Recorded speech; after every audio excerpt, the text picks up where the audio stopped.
What's up guys, welcome back.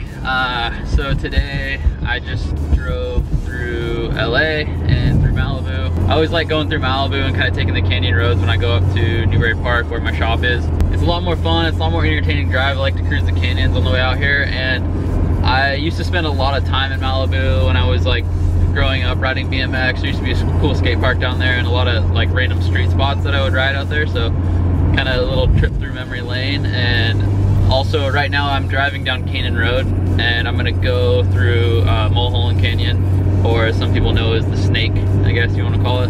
But I used to go there a lot in high school, and I used to drive with my friends a lot in there. So I'm gonna take you guys through that and show you guys kind of like what I used to do for drives.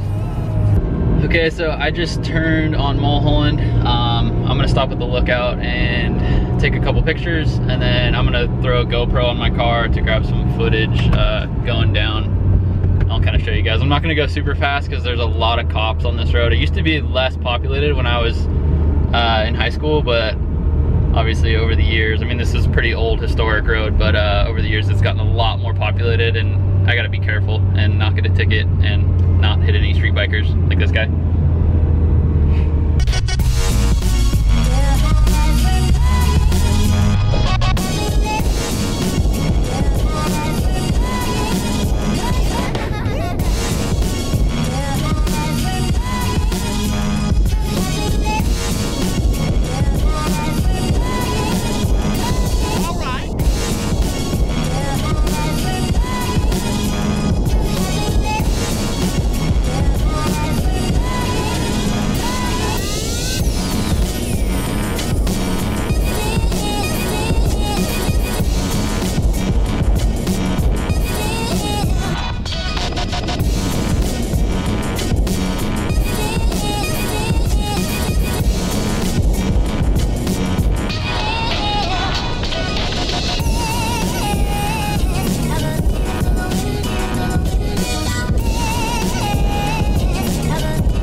Okay, so that's a quick rip down Mulholland. Like I said, I didn't want to go too fast. I'm sure you guys have seen people drive that canyon a lot faster than I just did, but I wanted to stay safe. A lot of people out.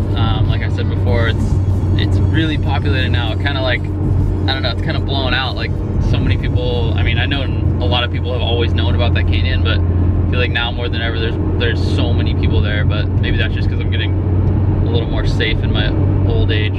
Anyways, so drove through Malibu, and now I'm headed up to the shop. I'm gonna go finish working on my car like I showed you guys in the last video. I need to align it. I kind of need some people there to do it, but there's a lot more that I have to do, like install the harnesses and all that kind of stuff. So I'll try and document most of it, kind of show you guys what I'm doing. There's not much more. Like, I have to install harnesses, align it, and then just a few more like little odds and ends that I have to finish before I can actually drive it. So I'm gonna go do that. If you guys enjoyed the quick trip down Mulholland, it's super fun. I love that canyon, love that road, but I'll see you guys in a little bit. See you at the shop.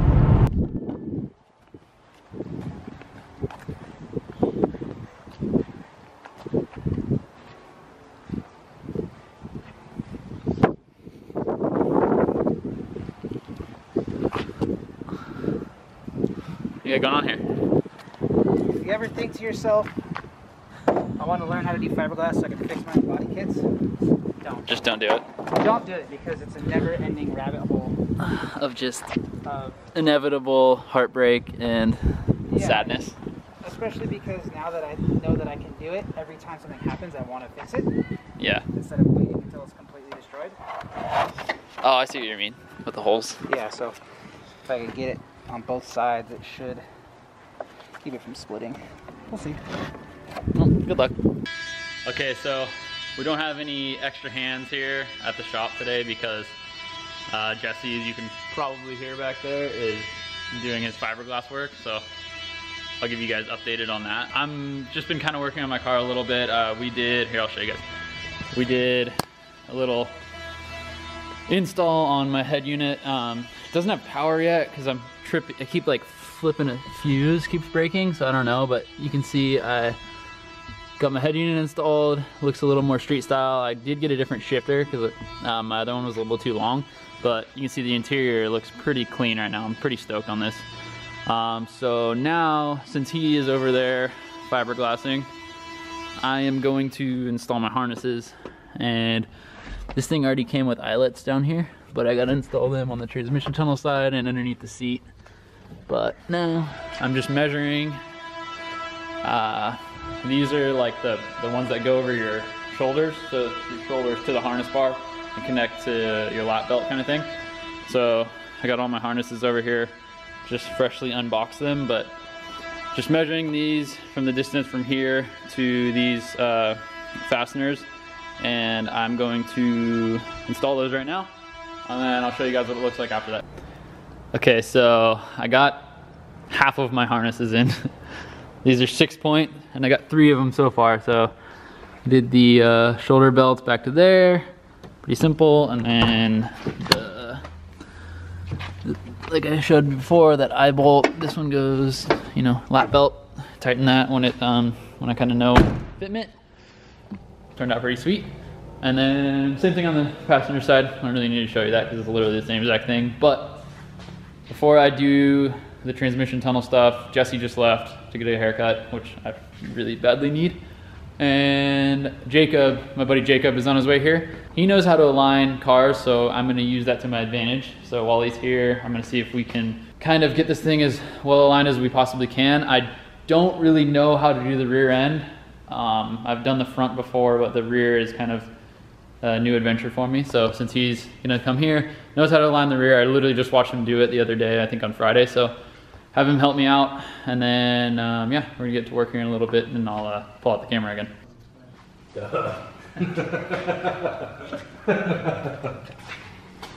What are you doing, Jacob?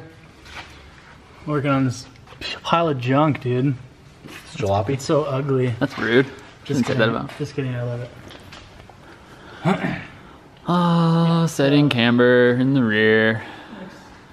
Next up. They said this side was already set. No. Are you stealing stuff? Are you stealing things? Yeah, man. Perfect.